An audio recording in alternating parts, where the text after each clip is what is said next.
এই বিষয়ে যারা বিশেষজ্ঞ তারা পরিষ্কারভাবে বিভিন্নভাবে বলেছে যে আইডি এইভাবে হ্যাক হতে পারে না। প্রিয় ভাই বোনেরা, এরা শুধু নিজের স্বার্থের কথা বোঝে, এরা ধর্মকে ব্যবহার করে নিজেদের স্বার্থ রক্ষা করার জন্য। যেখানে প্রয়োজন সেখানে তারা তাদের মতন করে ধর্মকে ব্যবহার করে। আমরা গতকাল দেখেছি যখন এই কথা বলার পরে তীব্র সমালোচনা শুরু হলো নারী সমাজ থেকে, যখন এই কথা বলার পরে তীব্র সমালোচনা শুরু হলো সমাজের প্রত্যেকটি মানুষের কাছ থেকে, তখন তারা বলছে তাদের এই আইডি নাকি ফেক হয়ে আইডি হ্যাক হয়ে গিয়েছিল। প্রিয় ভাই বোনেরা, এই বিষয়ে যারা বিশেষজ্ঞ তারা পরিষ্কারভাবে বিভিন্নভাবে বলেছে যে আইডি এইভাবে হ্যাক হতে পারে না।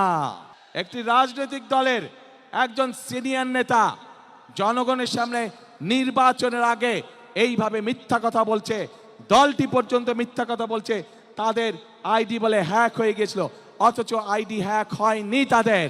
কাজেই এরা নির্বাচনের আগে নিজেদের স্বার্থ সিদ্ধির জন্য মানুষের সামনে মিথ্যা কথা তুলে ধরছে, মিথ্যা কথা তারা বলছে। এদের একটাই পরিচয়, এরা মিথ্যাবাদী, এরা নিজেদের প্রয়োজনে নিজেদের স্বার্থেরা মিথ্যা কথা বলে। যারা মিথ্যা কথা বলে, হাজারো লক্ষ কোটি মানুষের সামনে যারা মিথ্যা কথা বলে, যারা বিশেষজ্ঞদের মুখের উপরে মিথ্যা কথা বলে, এরা আর যাই হোক এরা দেশ দরদি হতে পারে না। এরা আর যাই হোক এরা কখনো মানুষের দরদি হতে পারে না। এরা আর যাই হোক এরা কখনো জনদরদি হতে পারে না।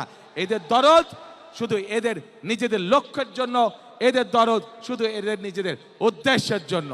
এবং সেই জন্যই প্রিয় ভাই বোনেরা, আমরা যেহেতু বিশ্বাস করি এই বিপুল অর্ধেক জনগোষ্ঠীকে পিছনে রেখে কোনোভাবেই দেশের উন্নয়ন করা সম্ভব নয়, সেজন্যই আমরা বলেছি ইনশাল্লাহ আপনাদের দয়া আল্লাহর রহমতে বিএনপি সরকার গঠন করলে বাংলাদেশের প্রত্যেকটি গৃহিণীর কাছে, প্রত্যেকটি মায়ের কাছে আমরা ফ্যামিলি কার্ড পৌঁছে দিব।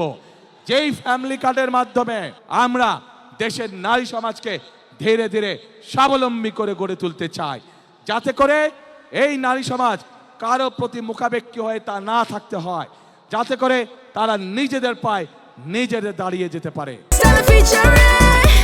Next level, well done, side by side, free.